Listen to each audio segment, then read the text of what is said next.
Taking you now to the UN Security Council meeting, which is happening alongside the UN General Assembly in New York at the UN building. The main topic of conversation for this is going to be the situation in Gaza, but particularly the situation between Israel and Lebanon. This is the Secretary-General Antonio Guterres speaking. We should all be alarmed by the escalation. Lebanon is at the brink. Of course, the blue line has seen tensions for years. But since October, exchange of fire have expanded in scope, depth and intensity. Hezbollah and other non-state armed groups in Lebanon and the Israel Defense Forces have exchanged fire on an almost daily basis, with Hezbollah indicating that they would require a ceasefire in Gaza to cease hostilities. The exchanges of fire have been in repeated violation of Security Council Resolution 1701, and the daily use of weapons by non-state armed groups is in violation of Security Council Resolutions 1559 and 1701. Lebanese sovereignty must be respected, and the Lebanese state must have full control of weapons throughout Lebanese territory, and we support all efforts to strengthen the Lebanese armed forces. Madam President, since October, nearly 200,000 people within Lebanon and over 60,000 from northern Israel have fled their homes. Many lives have been lost. All these must stop. The communities of northern Israel and southern Lebanon must be able to return to their homes and live in safety and security without fear. Madam President, since the Emergency Council session on Lebanon on 20 September, in the wake of the remote detonation of pagers and handheld radios used by Hezbollah across Lebanon, hostilities have escalated dramatically. The past weekend saw heavy exchanges of fire endangering civilians on both sides of the blue line, with Israel's Defense Force striking approximately 400 Hezbollah targets in Lebanon, while Hezbollah launched hundreds of missiles, rockets and drones into northern Israel. Monday was the bloodiest day in Lebanon in a generation. The Israel Defense Forces said that it struck some 1,600 Hezbollah targets. Many civilians were killed and many more were injured. Since then, Israel continued its deadly strikes across Lebanon, including in the southern suburbs of Beirut. Lebanon Ministry of Public Health reported that 569 people were killed on Monday and Tuesday, including 50 children and 94 women. Over 1,800 people were injured. Lebanese authorities report a total of 1,247 deaths since October. 2 colleagues from UNHCR were among those killed by yesterday's bombing. Today, further strikes killed at least another 50 people and injured more than 200. Meanwhile, roads are clogged as families desperately seek safety, and many are stranded at the Beirut airport. The Ministry of Interior of Lebanon has reported that over 90,000 people have fled southern and eastern Lebanon towards Beirut and the northwest, with 30,000 people in shelters. At least $170 million are needed to respond to growing numbers of displaced and mounting humanitarian needs. Madam President, the people of Israel have endured also repeated attacks from Hezbollah and others. According to Israeli officials, since last October, more than 8,300 rockets and around 1,500 anti-tank missiles and hundreds of explosive unmanned aerial vehicles have targeted Israel, with 49 Israeli deaths and hundreds injured. Hezbollah continues to launch drone and increasingly high-caliber missile and rocket attacks on military targets and residential areas in Israel. Earlier today, they launched a ballistic missile targeting a Mossad headquarters near Tel Aviv.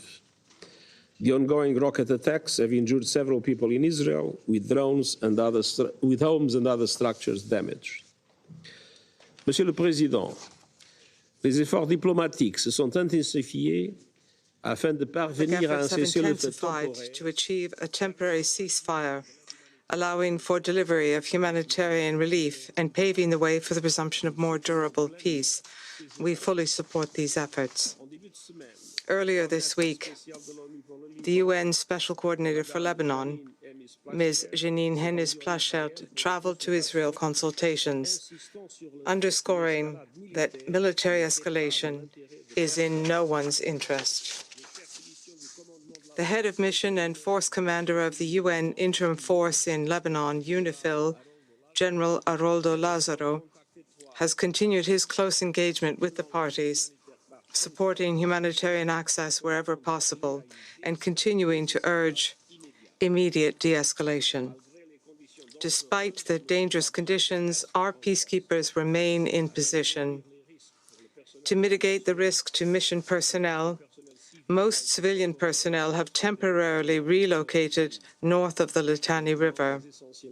A few critical staff members remain in the mission's area of operations, together with the Blue Helmets. I want to reiterate our sincere gratitude to our peacekeepers, civilian and military, who serve along the Blue Line, as well as to all the troop-contributing countries. Madam President, I implore the Council to work its lockstep to help put out this fire. The parties must immediately return to a cessation of hostilities and take real actions towards full implementation of Resolutions 1559 and 1701. Civilians must be protected. Civilian infrastructure must not be targeted. The safety and security of all UN personnel and assets must be ensured. International law must be respected. To all sides, let us say in one clear voice, stop the killing and destruction, tone down the rhetoric and threats, step back from the brink. An all-out war must be avoided at all costs. It would surely be an all-out catastrophe.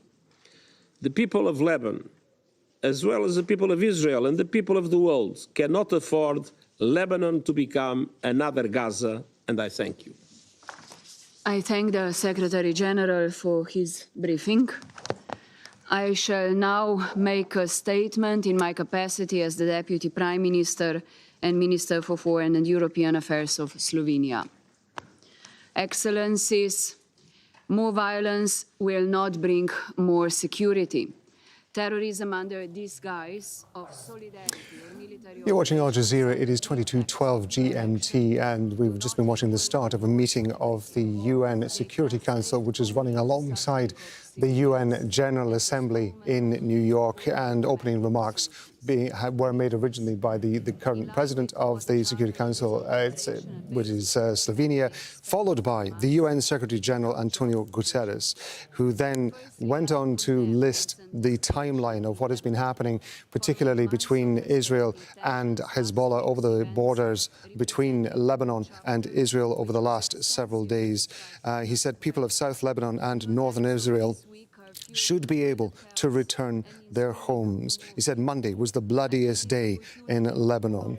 He also spoke about the hundreds of thousands of people who were fleeing southern Lebanon, and people of Israel, he said, have endured attacks from Hezbollah. He then listed all the attacks that had been carried out by Hezbollah in the last few days. He then went on to talk about UN efforts to find a solution to the conflict. He said UN peacekeepers, which were already placed in Lebanon, remained in the country, although most have now had moved in Lebanon. Some of them had moved northwards in Lebanon. Most had remained at their posts in the rest of the country, along with the Blue Helmets, the armed element of the United Nations. He said, I implore the Council to work in lockstep to help put out this fire. An all-out war should be avoided. If not, it will be an all-out catastrophe, he said. Let's go to Mike Hanna, who's been following developments for us. He's joining us now from the United Nations in New York. The UN Security Council, as we were just describing, meeting to discuss the situation in Lebanon. Antonio Guterres laying out pretty starkly the situation that exists along the border between Israel and Lebanon, and the level and the intensity of fighting that has been going on, and the impending humanitarian crisis. Yes, indeed. The Secretary-General described Monday as the bloodiest day in a generation. Basically, what he's done is a scene setter, explaining how dire the situation is, what the cost is in humanitarian terms, what the cost is to the people who are involved in the surging conflict. We are going to be hearing from other speakers as the meeting goes on. But the whole point of this meeting, which was urgently convened at the request of France, is to establish some kind of consensus as to a way forward, to find ways, explore ways in which a ceasefire can be achieved in this current wave of conflict. Now, we did hear from the Israeli ambassador, Dani Danon, before this meeting started. He said that Israel favored a diplomatic solution. He wants people to return to their homes, as he puts it. So that's on one side, the protestation that they would prefer a diplomatic situation to ongoing military conflict. But we will hear from other speakers as this meeting goes on, including a representative from Lebanon, whether the Prime Minister or whether the Foreign Minister or the Ambassador, we don't know quite yet. But there will be a number of speakers, and also appearing in this meeting will be other interested parties, such as Syria, such as Iran. All of these speakers going to have a very important input in terms of trying to achieve that form of consensus. And certainly a lot of eyes on the US. What position does it take? Is it willing to bring added pressure to bear on Israel to agree to a ceasefire? France, is it going to bring added pressure to bear on Lebanon to agree to a ceasefire? So this is a critical meeting in terms of establishing, as I said, that consensus as to a way forward and as to stop what is happening as soon as possible. And Mike, it is significant to note, isn't it, that what they are, as you're describing just there, is looking for a consensus, but we're not going to see any official resolutions coming from the Security Council. No, there won't be any resolution in this meeting. We heard from the Slovenian ambassador, Slovenia is the chair of the council for this month, that any resolution is likely to be a matter of days or possibly even weeks. But this is not to vote on any issue. There is no referendum on the table. What it is discussion. It is getting the parties to talk to each other, to find ways in which there can be some kind of leverage brought on the combatants, to find ways in which those suggestions from members of the council and the extra speakers who will be appearing here can push a way forward, can actually get an agreement on a ceasefire, an immediate end to this ongoing conflict, a conflict that is truly dire, as was outlined by the Secretary-General, to emphasize just how serious and how critical the situation is, and how important this session is of the Security Council to explore ways in which to end this conflict as soon as possible. Yeah, well, Mike, we're going to be dipping in and out of the Security Council meeting over the course of the next hour or so, and we are going to be coming back to you, of course, for more commentary and more updates from you. But for now, Mike Hanna in New York, thank you very much indeed.